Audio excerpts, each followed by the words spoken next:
Hello everyone, नमस्ते। मैले cash flow स्टेटमेन्टको video लिएर आएको छु आज। हेरेर साथ दिनु होला। सबैभन्दा पहिला चाहिँ क्यास फ्लो स्टेटमेन्टको डिस्कसन पार्ट चाहिँ हामीले अगाडिको भिडियोमा नै राखिसकेका छौँ। त्यो हेर्नुभएको छैन भने एकचोटि डिस्कसन पार्ट हेरेर चाहिँ क्वेसनमा आउनु होला। हामी चाहिँ आज एउटा क्वेसन सल्भ गर्छौँ है त। यो हाम्रो ओल्ड इज गोल्डको 2081मा आएको क्वेसन हो है। 2081को यो अघिल्लो ब्याचलाई आएको क्वेसन हो है। ल, अब यो इक्जाममा आएको क्वेसन म सुरु गर्न गएँ है त। मैले धेरै कुरा बुझाइसकेको छु, तर त्यही पनि म बुझाउँदै हामी क्वेसन गर्न गएँ। ल, सबैभन्दा पहिला चाहिँ हाम्रो cash flow from operating activities है त। अब यो क्यास फ्लोमा चाहिँ जान्न पर्ने कुरा थोरै हुन्छ, तर तपाईँहरूले सम्झिन पर्ने, स्टेप घोक्नु पर्ने कुरा चाहिँ धेरै हुन्छ। जस्तै सबैभन्दा पहिला चाहिँ cash flow from operating activities सुरुमा लेख्नै पर्यो। यसभित्र चाहिँ 5वटा पार्ट हुन्छ। फर्स्ट पार्ट के हो त भन्दाखेरि cash collection from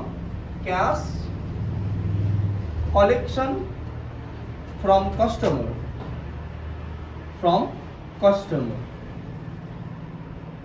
cash collection from customer, यो पहिलो पार्ट हो है त। अब यसभित्र कलेक्सन भनेको पैसा उठाउने, पैसा सबैभन्दा पहिला पैसा उठाउने माध्यम के हो त भन्दा सेल्स हो है त। सबैभन्दा पहिला पैसा उठाउने माध्यम के हो? सेल्स हो। अब बल्ल तपाईँले क्वेसन हेर्नु पर्यो। अहिलेसम्म क्वेसन हेर्नु परेको थिएन है।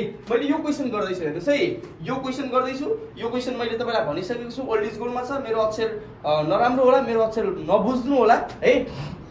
मेरो अक्षर नबुझे पनि, अक्षर चाहिँ नराम्रो नै छ मेरो है, अक्षर नबुझे पनि तपाईँहरूले ओल्ड इज गोल्ड तपाईँसँग छ भने ओल्ड इज गोल्ड हेर्दै यो भिडियो चाहिँ हेर्नु होला है त। ल, अब सेल्स हेरौँ है। सेल्स फर द इयर भनेर 4,65,000 भनेर चाहिँ दिएको छ, यो राख्यौँ। र सेल्स भनेपछि कम्पनीमा पैसा आउँछ, हाम्रो अफिसमा पैसा आउँछ, त्यही भएर प्लसमा गर्नु पर्यो। पैसा आउँछ त्यही भएर प्लसमा। यहाँ चाहिँ के बुझ्नु होला भन्दाखेरि पैसा आयो इनफ्लो भयो भने प्लसमा, पैसा गयो, पैसा आउटफ्लो भयो भने माइनसमा। हामीलाई यहाँ अरू कुनै पनि कुराको सरोकार छैन। ओन्ली सरोकार भनेको केसँग? पैसासँग सरोकार छ। ल, सेल्स र अर्को पैसा आउने माध्यम के हो? सेल्स सँगसँगै उधारो कारोबार। उधारो कारोबार पैसा आउने मान्छेलाई हामीले के भन्छौँ? डेप्टर भन्छौँ। के भन्छौँ? डेप्टर भन्छौँ। के भन्छौँ? डेप्टर भन्छौँ। अर्को पैसा आउनेलाई हामीले के भन्छौँ? डेप्टर भन्छौँ है त। अब मैले पहिले पनि भनिसकेको छु, एकचोटि अगाडिको भिडियोमा पनि हेर्नु होला। डेप्टर भनेको एसेट्स हो। एसेट्ससँग जहिले पनि उल्टो सम्बन्ध, नेगेटिभ रिलेसनसिप। सम्झिनुहोस्, डेप्टर भनेको चाहिँ तपाईको उल्टे सम्बन्ध हुन्छ, नेगेटिभ हुन्छ है। मैले लेखेको छु हेर्नुहोस्, एसेट्सको पाटो र लाइबिलिटिजको पाटो। जहिले पनि सम्झिनुहोस्, यो एसेट्सको पाटो, सम्पत्तिको पाटो भनेको उल्टो हुन्छ है। सम्पत्तिको पाटो भन्ने के हुन्छ? उल्टो हुन्छ। यो एउटा कहानी सम्झिनुहोस् के तपाईँले। यो गाउँघरमा कहिलेकाहीँ सुन्नुहुन्छ नि, पैसा हुनेको दिमाग हुन्न, दिमागै उल्टो हुन्छ भन्छ नि, हो त्यस्तै। पैसा आउने भनेको सम्पत्ति हुने, सम्पत्ति हुनेको दिमाग के हुन्छ? उल्टे हुन्छ, हो त्यस्तै भन्न खोज्नुहोस् है त। ल, सम्पत्ति उल्टे हुन्छ भनेर सम्झिनुहोस्। अब डेप्टर खोज्नु पर्यो कि यतिलाई मात्र हेर्नु पर्यो। हेर्नु त, 45 देखि 70। इयर 1 मा 45 छ, इयर 2 मा 70 छ। के भयो? बढ्यो। 45 बाट 70 भनेको बढ्नु होइन, इन्क्रिज। बढे पार के गर्ने? सम्झिनुहोस्, बढे पार के गर्ने? उल्टो हुन्छ भनेपछि बढे पार घटाउने।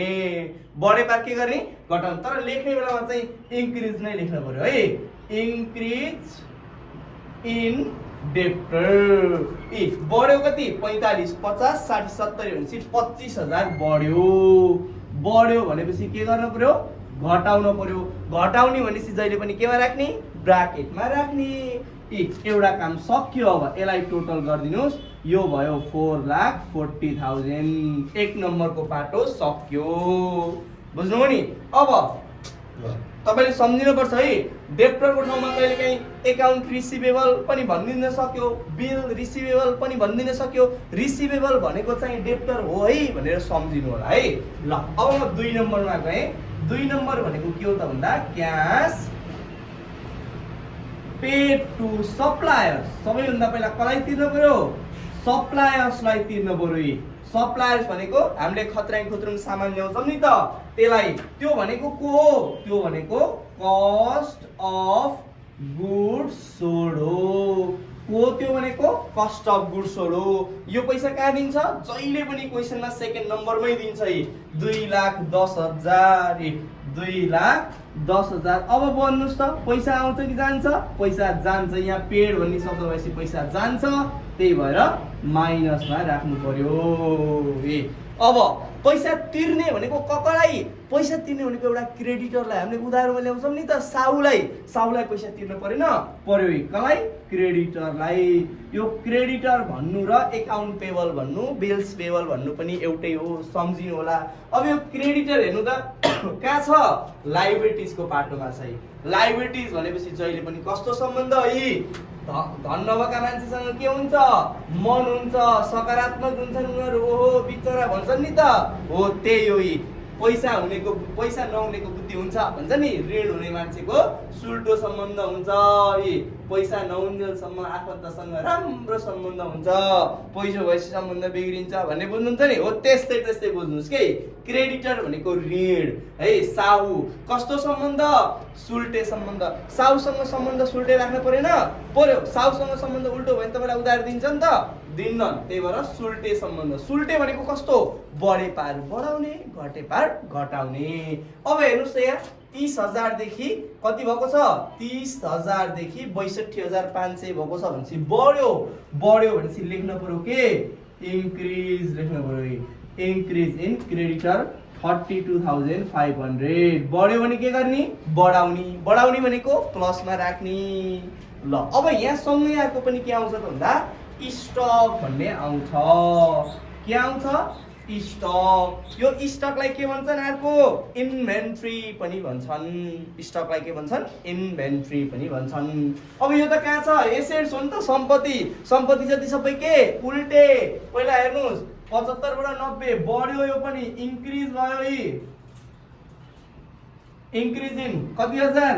90,000। तर केमा राख्नु पर्यो? माइनसमा। किन? बढे पार घटाउने, त्यही भएर माइनसमा। यो पनि सक्यो। अब यो हिसाब गर्नुहोस्। यो क्याल्कुलेटर हान्दा चाहिँ एकदम ख्याल गर्नुहोस् है। धेरै स्टुडेन्टको मैले कपी चेक गर्दाखेरि यो मिस्टेक भेटाइरहेको छु। क्याल्कुलेटर लेख्दा सबै सही लेख्नुहुन्छ, तर क्याल्कुलेटर हान्दाखेरि चाहिँ यहाँ मिस्टेक हान्नुहुन्छ। ब्राकेट छ भने माइनसै दबाउनुहोस् क्याल्कुलेटरमा पनि, सुरुमा भए पनि केही फरक पर्दैन। माइनस 2,10,000 प्लस 32,500 माइनस 15,000 गरेर गर्नुहोस् है त। कति हुन्छ ल हिसाब हान्नु त? कति हुँदो रहेछ यो? 32, 15 गयो 17, 17 मा 10 गयो भनेपछि 7,000, 25 भनेपछि 7,200 भनेपछि 2,02,500 होइन, त्यो माइनस भयो भनेपछि 1,97,500 हुन्छ। यो हुन्छ त? क्याल्कुलेटर हान्नुहोस् त एक्चुअली हुन्छ कि हुन्न? हुन्छ? क्याल्कुलेटर हान्नुहोस् त ल। 1,97,500 हुन्छ। मेरो विचारमा हुन्छ जस्तो लाग्छ के है? ल 1,92,500 यो सक्यो है त। अब थर्ड पार्ट है त। अब थर्ड पार्ट भनेको क्यास पेड टु इम्प्लोइ। मैले यसलाई यस्तो भन्छु के? क्यास पेड टु कामदार भन्छु। काम गर्ने मान्छेलाई पैसा तिर्नु परेन? पर्यो। कामदारलाई तिर्ने पैसालाई के भन्छन्? अपरेटिङ एक्सपेन्सेस भन्छन्। OPERATING operating expenses. यो पनि हाम्रो कहाँ हुन्छ? यही हुन्छ। Operating expenses 1,45,000। यसमा चाहिँ सुन्नुहोस् है, यदि यहाँ ब्राकेटमा कुनै इन्क्लुडिङ भन्ने केही शब्द छ, इन्क्लुडिङ भन्ने छ भने त्यसलाई चाहिँ घटाएर लेखिदिने हो है। यसमा चाहिँ बुझ्नु नि? यो चाहिँ एकदम इन्क्लुडिङ भनेछ भने केही नसोचिकन, दायाँ बायाँ नसोचिकन घटाएर चाहिँ पैसा लेखिदिने। यहाँ चाहिँ त्यस्तो छैन। मैले डाइरेक्ट लेखिदिएँ 1,45,000। 1,45,000 ब्राकेटमा राख्नुहोस्। 1,45,000 किनभने पेड हो नि त, होइन? बुझ्नुहुन्छ? अब यहाँ चाहिँ के जान्छ अरे? मैले भनिसकेको छु आउटस्ट्यान्डिङ र प्रिपेड। अब खोजौँ। यो चाहिँ क्वेसनमा प्रायः जसो हुँदैन, कुनै क्वेसनमा मात्र रेयरली हुन्छ है। जस्तै यहाँ प्रिपेड खोज्नुहोस् त, छैन प्रिपेड। यहाँ आउटस्ट्यान्डिङ खोज्नुहोस्, छ। यो आउटस्ट्यान्डिङको नाम चाहिँ 3वटा हुन्छ है। मैले अस्ति लेखाउँदा पनि भनिसकेको छु। आउटस्ट्यान्डिङ भन्यो भने एक्सपेन्सेस, ड्यू भन्यो भने एक्सपेन्सेस, पेबल भन्यो भने, 3टा कुरा भन्यो भने एउटै हो भनेर बुझ्नुहोस् ल। यहाँ छ आउटस्ट्यान्डिङ एक्सपेन्सेस 5,000 देखि 7,500, एउटा दिन धेरै भयो यहाँ 7,500 सम्म भनेपछि 2,500 रुपियाँ के भयो? इन्क्रिज भयो। लेख्नुहोस् increase in outstanding, increase in outstanding expenses.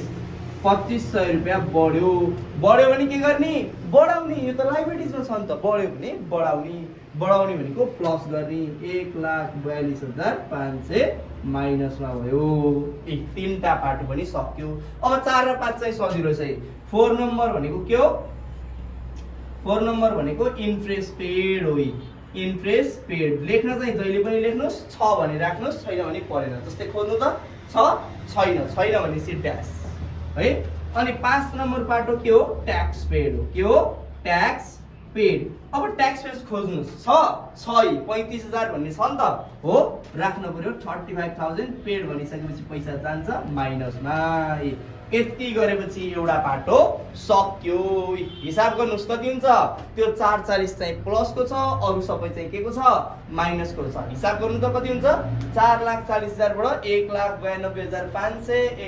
1,92,500 अनि 35,500 घटाउनु पर्यो कति हुन्छ हान्नुस् त कति भयो 440 192 142 गर्दाखेरि 70,000 भयो होला मेरो विचारमा 70,000 भयो प्लसमा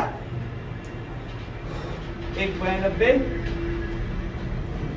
195 500 त्यो 2 लाख भयो 2 लाख 3 लाख 40,000 40 30 70 370 370 40 गुड ठीक छ ल अब अर्को यसलाई के लेख्ने यो अगाडि हेडिङमा cash flow from operating activity छ नि ट्याक्कै त्यसको अगाडि नेट थप्दिने अरु सबै सेम सार्ने net cash flow from operating activities ल यो मेन पार्टको हिसाब आयो अब तलका चाहिँ सजिला छन् है अब तलका गाह्रा छैनन् यो मेन हिसाब आयो है अब मेन हिसाब यो आइसकेपछि अब तलपट्टि चाहिँ हामीले के गर्ने त भन्दाखेरि अब सेकेन्ड पार्टमा जानु पर्यो सेकेन्ड पार्ट के हो त भन्दा क्याश फ्लो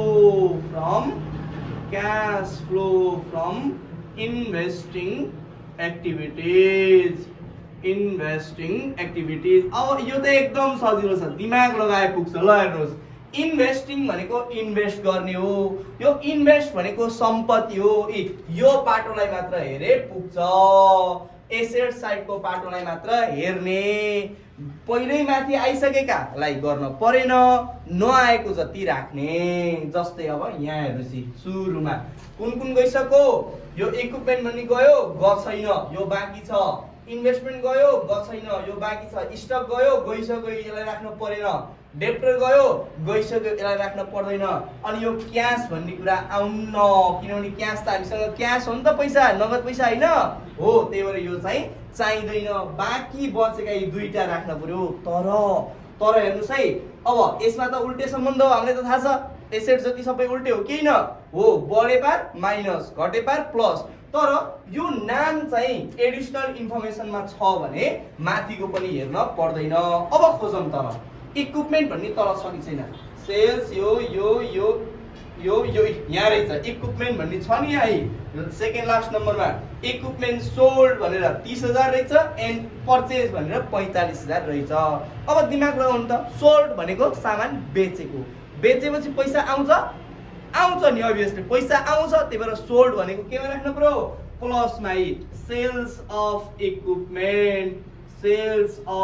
इक्विपमेन्ट भनेर केमा राख्नु पर्यो 30,000 रुपैयाँ प्लसमा राख्नु पर्यो अब पर्चेज गर्यो भने के हुन्छ पैसा जान्छ सामान किनिन्छ पैसा जान्छ पैसा गएपछि पैसा घट्यो पैसा माइनसमा पर्चेज अफ इक्विपमेन्ट भनेर 45,000 माइनस केमा माइनसमा अब यो इक्विपमेन्ट सक्यो अब फेरि इन्भेस्टमेन्ट अब यो नाम पनि तल छ कि छैन खोज्नुस् इन्भेस्टमेन्ट तल छ कि यहाँ छ पर्चेज भनेपछि केमा राख्नु पर्यो माइनसमा पर्चेज अफ इन्भेस्टमेन्ट कति 1,25,000 माइनसमा अब भ्याइयो यसको हिसाब गर्नुस् 1,45,000 50 60 70 170 मा 1,40,000 माइनसमा आयो अब यसलाई पनि के लेख्ने त्यही हो नेट क्याश फ्लो यसलाई मैले सर्ट फर्ममा लेख्दै net cash flow from investing activities भनेर सर्ट फर्ममा लेख्ने सेकेन्ड पार्ट पनि आयो अब थर्ड तलपट्टि ठाउँ पुगेन। अब थर्ड पार्टलाई कहाँ जाने त भन्दाखेरि यतापट्टि ठाउँ छ नि त, क्यामेरामा देखिन्छ यो, देखिन्छ ल। अब यता थर्ड पार्टलाई मैले यहाँ गरिदिन्छु है। ल थर्ड पार्ट भनेको हाम्रो यो माथिको क्वेसन हो है। ल थर्ड पार्ट है। तेस्रो part cash flow from financial, FINANCIAL financial activities. ल अघि कुन पार्ट गरेको? एसेट्स को पार्ट। फाइनेन्सियलमा कुन पार्ट गर्ने? लाइबिलिटिज को पार्ट। अघिको जस्तै जुन जुन बचे त्यो मात्रै राख्ने, तर यसमा रिटेन अर्निङ जाँदैन। रिटेन अर्निङ भनेको नाफा हो है, त्यही भएर यो चाहिँ जाँदैन, बुझ्न पर्यो। अब क्यापिटल बाँकी छ, डिबेन्चर बाँकी छ, क्रेडिटर बाँकी छ, छैन, आउटस्ट्यान्डिङ बाँकी छ, छैन, भनेपछि दुईटा मात्रै बाँकी रहेछ। र अर्को कुरा, यो फाइनेन्सियलमा चाहिँ जहिले पनि डिभिडेन्ड पेड भनेर एडिसनल इन्फर्मेसनमा लास्टमा दिएको हुन्छ, त्यसलाई चाहिँ पेड भने है माइनसमै राखिदिने हो सधैँभरि। अब सुरुमा क्यापिटलमा जामे। अब यो त सुल्टे सम्बन्ध हो नि त, बढे पार प्लस घटे पार माइनस हो कि न हो। तर यसलाई के लेख्ने? बढ्यो भने के लेख्ने? इस्यु भनेर लेख्ने, सम्झिनुस् है, इस्यु अफ क्यापिटल। अब त्यहाँ नाम जे छ त्यही लेख्ने है, इस्यु अफ क्यापिटल। अब हुनलाई सेयर क्यापिटल हो हैन, तर कमन स्टक पनि भन्छ कहिलेकाहीँ, जे नाम छ त्यही राखिदिनुस्। इस्यु कति? 380 देखि 495 भनेको 1,15,000। प्लसमा हो, बढ्यो भने प्लस, घट्यो भने माइनस, भनेपछि प्लस हो नि त हो। अब डिबेन्चर के छ? घटेछ, हेर्नुस् है, घटेकोलाई के भन्ने? रिडम्सन भन्ने, REDAMPTION, रिडम्सन अफ डिबेन्चर। याद आयो? डिबेन्चर पढ्दाखेरि मैले गराइदिएको छु, डिबेन्चरको भिडियो हेर्नु छ, भएन भने हेर्नुस् है। ए डिबेन्चरमा लेख्दैछु, कति घट्यो?